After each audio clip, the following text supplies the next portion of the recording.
my name is Amanda. I also go by Ketoginja. If you are new here, you may not know this man right here. This is my husband, Dan. We have been like strangers in the night. Either I'm working or he's working. We have crossed paths so little. It's been kind of crazy. Busy is good. We love that for us. Dan's business is going awesome and he's super busy. I'm super busy. It's just good times. Good times. But it's nice to see you. Yeah. At a reasonable hour. I wasn't going to vlog tonight, you guys, but I had one of my brainstorms where I just saw what I had in the fridge and had a really good idea for a dinner. So it's one of those test kitchen nights. So I am making an Italian style meatloaf that will be stuffed with mozzarella and ricotta cheese. So it's gonna be like a giant stuffed meatball that we're calling Italian meatloaf. Yeah. I mean, what could go wrong here? It sounds so good, right? It's like a cheese hot dog, but better. Italian cheese hot dog does not sound as good as Italian meatloaf. Ew. Gross. Ew. I have ground sausage, I have ground hamburger, and all of the fixins to make meatballs, but I'm gonna throw it into a loaf, and I think it's gonna be awesome. So you're coming on a test voyage recipe adventure with us. Hoist the sails. Yeah, let's do this. Are you gonna help me? Will you help me? I'll help. I have my marinara sauce simmering away on the stove. I'm not going to show you guys how I make that because if you can find it so many different places. It's on my Instagram, it's in my ebook, it's all over, really. But mostly it's in the ebook, so you should go get it. No, but if you Google Ketoginja marinara, you should find the YouTube video as well, and that's an easy one. So I'm going to finish up the sauce, and then we are making, what did you call it? What? What did you call it? I just called Italian it hot dog? No, I said it was like a cheese dog, but better. We're making Italian meatloaf stuffed with cheese. You almost said Italian hot dog stuffed with cheese. I know it. I know you did. I hate you. You almost did. Anyone want to rent a husband? He's for sale. Yeah, for sale. I'm for sale. Bye. Rent or sale? Sale. Dan just asked me, is meatloaf not Italian? I said, I'm pretty sure every meatloaf recipe that I have ever made is basted in Heinz ketchup. So, no, I'm pretty sure it's not Italian. I mean, it's got Italian breadcrumbs. Because it's got to hold it together, right? No?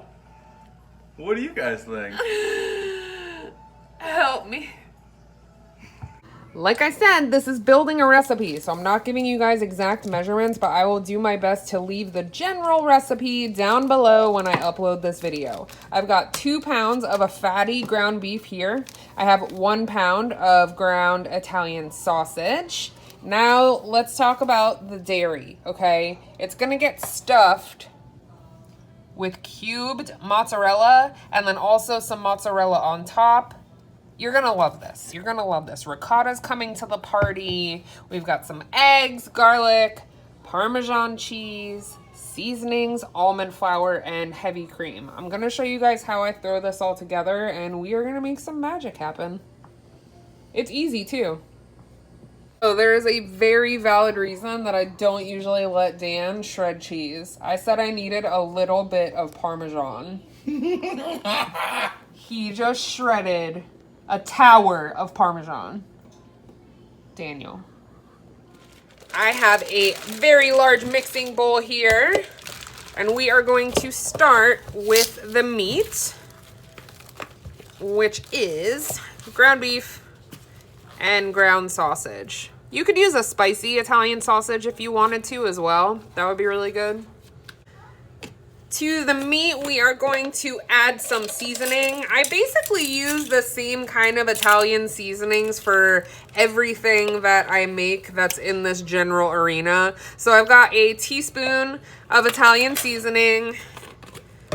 I'm going to do half a teaspoon of basil because dried basil is really strong, and I already have some of these seasonings in my sauce. teaspoon of parsley, a sprinkle of garlic powder. Remember, that sausage has some seasoning, so you don't have to be heavy-handed here. A little bit of onion powder.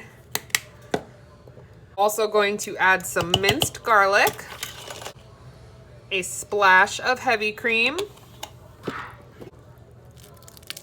2 eggs,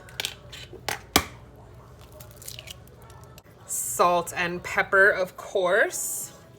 Whatever the heck is left in my canister of dry grated Parmesan cheese.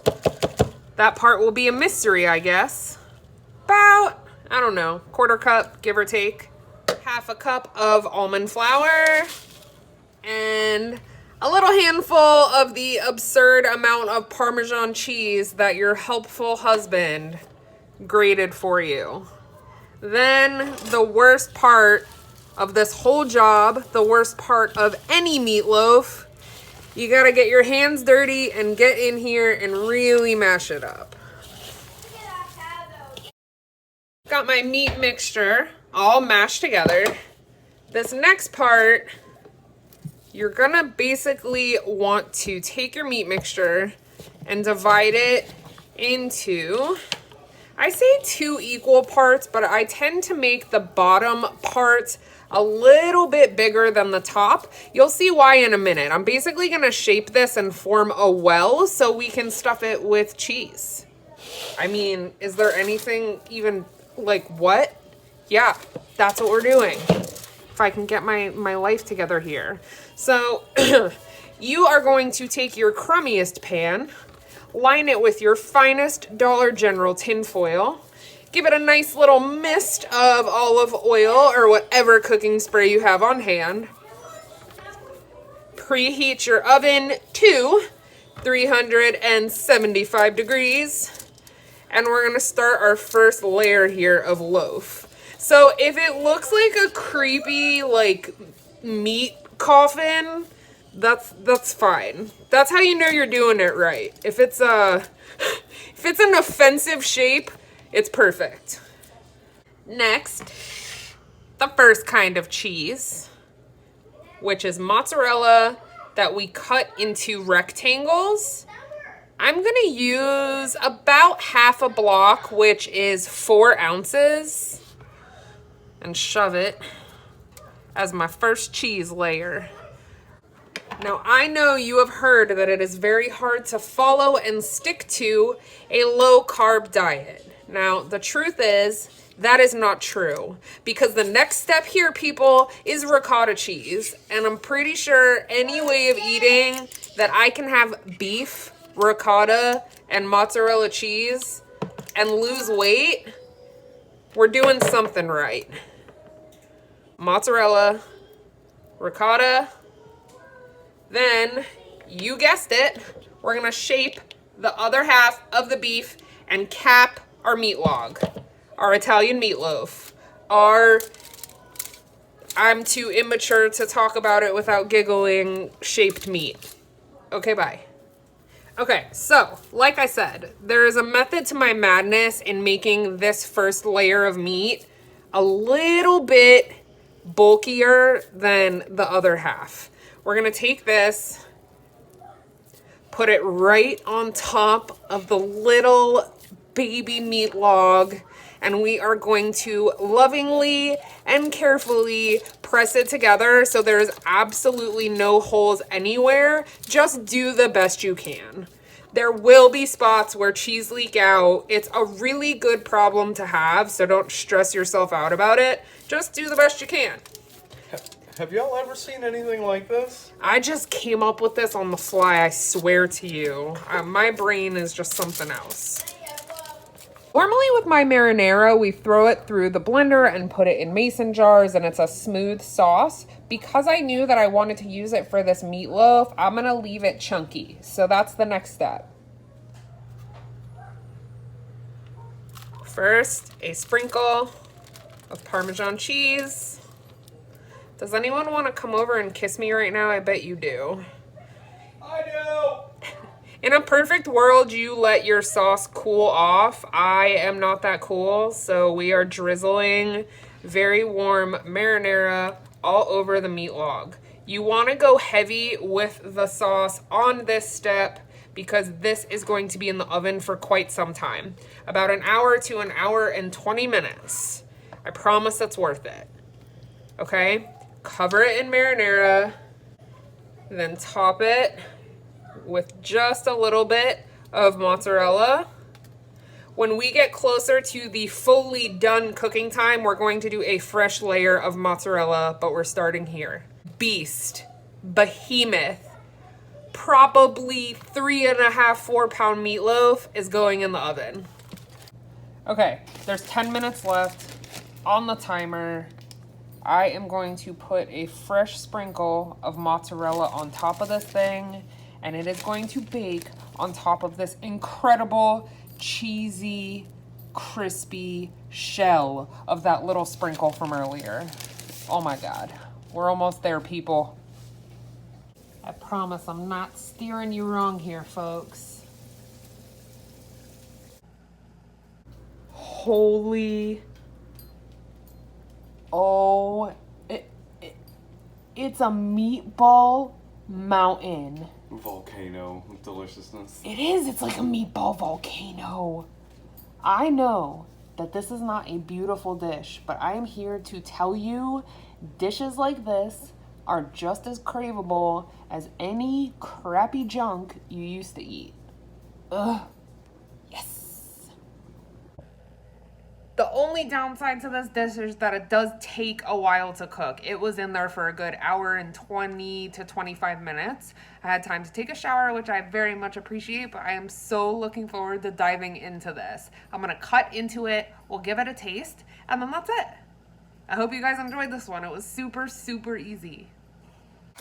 I'm not saying that I deserve a trophy, but it's possible that I do. Look at this.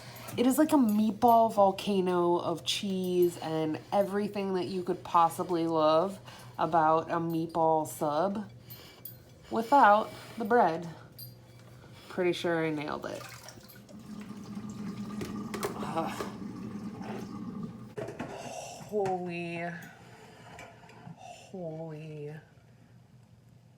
Holy cheesy. Oh my God. So good. I haven't had a meal yet today. I fasted all day, so when I say I'm excited for this, you couldn't possibly understand. I'm gonna eat like 3 pounds of this. I'm still gonna feed my husband first because I'm nice like that, but ooh. Cheesy. You ready?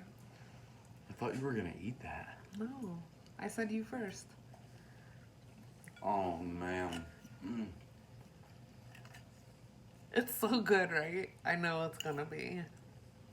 Got extra sauce. You can sauce it up a little bit. Oh my God, you guys. Your family is going to love this. Whether they eat low carb or not, none of that matters. Make it for a dinner party. Make it for your kids. They're gonna freak. Y'all ever been married twice? This is a proposal meal for sure. Yeah. If you were trying to land that guy or that gal and that special person, this is one of those. We love you guys. I hope you have an absolutely amazing day. And I can't wait to hear how he's watching me right now. Do you want to know what are you watching me do? Scooping up cheese. There's extra cheese and he's eyeballing me to see where I'm gonna put it. I'll save some for your plate too. Make this masterpiece. You are welcome. We love you. Drink your water. Have the best day of your life. And crush it. Crush it. It's cool to be tired. That's fine. Work harder. Hustle harder. Grind harder. It's for the greater good. That's right. Good night.